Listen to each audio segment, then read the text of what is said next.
5 বছরে 25 কোটি বৃক্ষরোপণ কর্মসূচির অংশ হিসেবে ঝালকাঠির সদর উপজেলার পোনাবালিয়া ইউনিয়নের আফসার মেমোরিয়াল মাধ্যমিক বিদ্যালয় প্রাঙ্গণে ফলজ ও বনজ গাছের চারা রোপণ করা হয়েছে। বৃহস্পতিবার 6 আগস্ট জেলা পরিষদের উদ্যোগে বিতরণকৃত এসব চারা রোপণ করা হয়। এতে অংশ নেন পোনাবালিয়া ইউনিয়নের সম্ভাব্য চেয়ারম্যান প্রার্থী ও ঝালকাঠি জেলা বিএনপির আহ্বায়ক কমিটির সদস্য অ্যাডভোকেট মিজানুর রহমান মুবিন, বিদ্যালয়ের প্রধান শিক্ষক জাহাঙ্গীর হোসেন, ইউনিয়ন বিএনপির সাধারণ সম্পাদক ইউনুস মোল্লা, ইউনিয়ন বিএনপির সাবেক সভাপতি আব্দুল ওয়াহাদ জোমাদ্দার ও বিদ্যালয়ের শিক্ষকবৃন্দ, শিক্ষার্থী প্রতিনিধি এবং স্থানীয় বিএনপির নেতাকর্মীরা। জেলা পরিষদ ঝালকাঠির 35টি শিক্ষা প্রতিষ্ঠানে ফলজ ও বনজ গাছের চারা বিতরণ করেছে।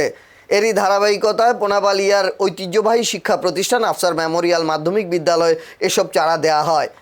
এ সময় বক্তারা বলেন, পরিবেশের ভারসাম্য রক্ষা ও সবুজ বাংলাদেশ গড়তে বৃক্ষরোপণের বিকল্প নেই। তারা শিক্ষার্থীদের প্রত্যেক পরিবারে অন্তত 10টি করে ফলজ, বনজ ও ঔষধি গাছ রোপণ এবং সেগুলোর যথাযথ পরিচর্যার আহ্বান জানান।